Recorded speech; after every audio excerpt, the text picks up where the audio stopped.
வணக்கம் and welcome to meals and memories. இன்றைக்கி நம்ம இந்த வீடியோவில் நல்ல டேஸ்டான அட்டகாசமான சேமியா பால் பாயாசம் தான் எப்படி பண்ணுறதுன்னு பார்க்க போகிறோம். ஸோ இந்த வீடியோவை கடைசி வரைக்கும் ஸ்கிப் பண்ணாமல் ஃபுல்லாக பாருங்கள். அப்போ தான் அளவுகள் எல்லாமே கரெக்டாக உங்களுக்கு புரியும். ரொம்பவே ஈஸியான டெசர்ட் ரெசிபிங்க இது சேமியா பால் பாயாசங்கிறது.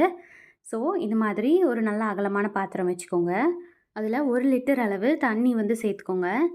தண்ணி சேர்த்துட்டு தண்ணி வந்து நல்லா கொதி வரட்டும். கொதி வர வரைக்கும் நம்ம வந்து வெயிட் பண்ணலாம். அது கொதி வர்றதுக்குள்ளே நம்ம வந்து சேமியா இருக்கு இல்லையா, அது எல்லாத்தையும் நம்ம இந்த மாதிரி குட்டி குட்டி பீசஸாக நம்ம வந்து உடச்சி எடுத்துக்கலாம். இங்கே பாருங்கள், நான் இன்றைக்கி இந்த சேமியா தான் வெர்மிசெலி சேமியா இருக்குல்ல, இதுதான் வந்து 2 பேக்கெட் சேவ்ரட் சேமியா வந்து வாங்கியிருக்கேன்.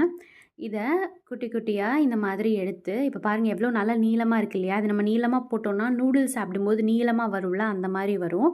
பாயாசத்துக்கு அப்படி நீளமாக போட்டால் கரெக்டாக இருக்காது. அதனால் இந்த மாதிரி பாருங்கள் குட்டி குட்டி பீசஸாக நம்ம வந்து எல்லாத்தையுமே உடச்சி எடுத்துக்கலாம். சின்ன சின்ன பீசஸாக வர மாதிரி ஃபுல்லாத்தையுமே நம்ம உடச்சி எடுத்துக்கலாம்.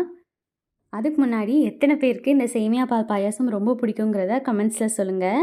இல்லைனா உங்களுக்கு வேறு எந்த பாயாசம் ரொம்ப பிடிக்கும்னு சொல்லுங்கள். எனக்கு எல்லா பாயாசத்தை விட இந்த சேமியா பால் பாயாசம் தான் ரொம்ப பிடிக்கும்.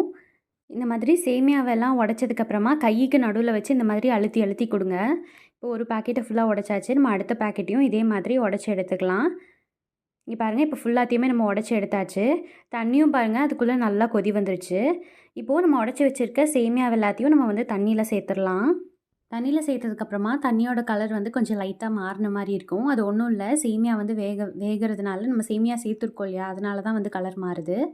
இப்போ பாருங்கள், இது எல்லாத்தையும் நல்லா வந்து கலந்து விட்டுருங்க. சேமியா ஃபுல்லாக தண்ணியில் மூழ்கிற மாதிரி கலந்து விட்டுருங்க.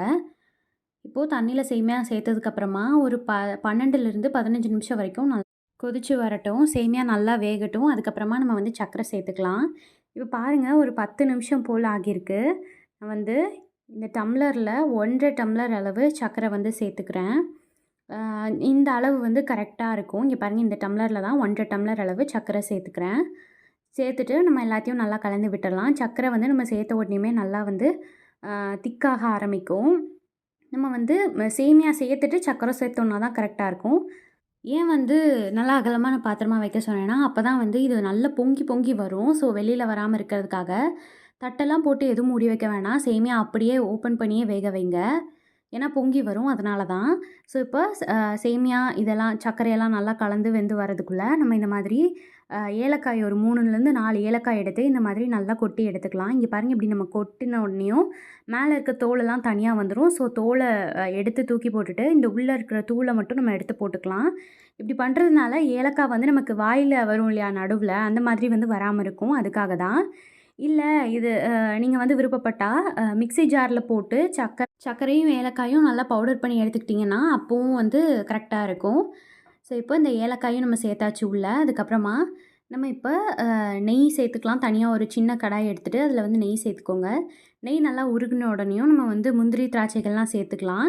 நீங்கள் விருப்பப்பட்டால் பாதாம் அந்த மாதிரி நட்ஸ் எல்லாம் கூட சேர்த்துக்கலாம். நான் வந்து எப்போவுமே முந்திரி திராட்சை மட்டும்தான் சேர்ப்பேன். இங்கே பாருங்கள், இந்த மாதிரி ஃபுல்லாக இருக்க முந்திரியெல்லாம் இந்த மாதிரி குட்டி குட்டி பீசஸாக உடச்சிட்டு நம்ம நெய் நல்லா காஞ்ச உடனேயும் ஃபஸ்ட்டு முந்திரிகளை போட்டு நல்லா வறுத்து எடுத்துடலாம். ஃபஸ்ட்டு எப்போவுமே முந்திரி திராட்சையில் முந்திரியை தான் ஃபஸ்ட்டு போடணும். ஏன்னா முந்திரியோட கலர் நல்லா மாறினதுக்கப்புறமா தான் நம்ம வந்து திராட்சை போடணும். இல்லைனா முந்திரி வந்து ரொம்ப கருகிடும். இல்லை நம்ம முதல்லையே திராட்சை போட்டோம்னா திராட்சை ரொம்ப கருகிடும். அதனால தான் முந்திரியுமே கரெக்டாக லைட்டாக இந்த மாதிரி பொன்னிறமாக வந்த உடனேயுமே நம்ம வந்து திராட்சைகளை சேர்த்துடணும். இல்லைனா ரொம்ப கருகிடும் முந்திரி. அதனால தான். இப்போது இது எல்லாத்தையும் நல்லா எண்ணெயிலேயே அடுப்பை வந்து நல்லா சிம்மில் வச்சுக்கோங்க. சிம்மில் வச்சுட்டு அப்போ தான் கருகாமல் இருக்கும். சிம்மில் வச்சுட்டு நல்லா இந்த மாதிரி அதை எண்ணெயிலேயே பொரிய விட்டு எடுத்துக்கலாம். திராட்சைகள்லாம் பார்த்திங்கன்னா நல்லா உப்பி வந்திருக்கும். கலரும் சேஞ்ச் ஆகி இந்த மாதிரி உப்பி வந்திருக்கிற ஸ்டேஜ் தான் கரெக்டான ஸ்டேஜு. இப்போது நம்ம இந்த பாயாசம் ரெடி பண்ணி வச்சோம் இல்லையா, அதில் சேர்த்துக்கலாம். அடுத்ததாக இது எல்லாத்தையும் நம்ம நல்லா கலந்து விட்டுறணும். நல்லா ஒரு டைம் கலந்து விட்டுட்டு அப்புறமா தான் நம்ம பால் சேர்க்க போகிறோம். பால் வந்து பார்த்திங்கன்னா நம்ம ஏற்கனவே 1 லிட்டர் தண்ணி சேர்த்துருக்கோம். நம்ம இதுக்கு 1/2 லிட்டர் பால் சேர்த்தோன்னா கரெக்டாக இருக்கும். ஸோ பால் வந்து பார்த்திங்கன்னா நான் காய வச்சு எடுத்து வச்சுருக்கேன். இங்கே பாருங்கள், இப்போ நல்லா கலந்தாச்சு. ஸோ இப்போ நம்ம பால் வந்து சேர்த்துக்கலாம். கொஞ்சம் கொஞ்சமாக சேர்த்துட்டு நல்லா கலந்து விட்டுருங்க. பால் நல்லா காய வச்சு சூடாக இருந்தாலும் ஓகே தான். இல்லை ஆறி இருந்தால் கூட உங்கள் விருப்பம் தான், சேர்த்துக்கலாம். ஸோ பால் காய்ச்சின பாலை இந்த மாதிரி சேர்த்துட்டு நல்லா கலந்து விட்டுருங்க. உங்களுக்கு எந்த அளவுக்கு கொஞ்சம் தண்ணியாக வேணும்னு நினைக்கிறீங்களோ அந்த அளவுக்கு நீங்கள் வந்து பால் சேர்த்துக்கலாம். இந்த ஸ்டேஜில் பால் சேர்த்தோன்னா தான் கரெக்டாக இருக்கும், அதுக்காக தான். இல்லைனா நம்ம முதல்லேருந்தே சேர்த்தோன்னா பொங்கி பொங்கி வரும். ஸோ இப்போ தான் கரெக்டாக இருக்கும். ஸோ தேவையான அளவு பால் சேர்த்தோன்னா செம டேஸ்டான சேமியா பால் பாயாசம் ரெடி ஆகிடுச்சு. அவ்வளோதான், அட்டகாசமாக இருக்கும். கண்டிப்பாக செஞ்சு பார்த்துட்டு உங்கள் வீட்டில் இருக்க எல்லாருக்கும் கொடுங்க. டேஸ்ட் பண்ணி பார்த்துட்டு எப்படி இருந்துச்சுன்றதையும் கமெண்ட்ஸில் சொல்லுங்கள். இந்த ரெசிபி உங்களுக்கு பிடிச்சிருந்ததில் அப்போ இந்த வீடியோவை லைக் பண்ணிவிட்டு உங்கள் ஃப்ரெண்ட்ஸ் ஃபேமிலிஸ் எல்லாத்தோடவும் ஷேர் பண்ணிக்கோங்க. நம்ம சேனல் மீல்ஸ் அண்ட் மெமரிஸை சப்ஸ்கிரைப் பண்ணிக்கோங்க. ஸ்க்ரீனில் தெரியிற வீடியோக்களையும் கிளிக் பண்ணி செக் பண்ணி பாருங்கள். நம்ம இன்னொரு சூப்பரான ரெசிபியோட மீட் பண்ணலாங்க. அது வரைக்கும் டாட்டா பாய்.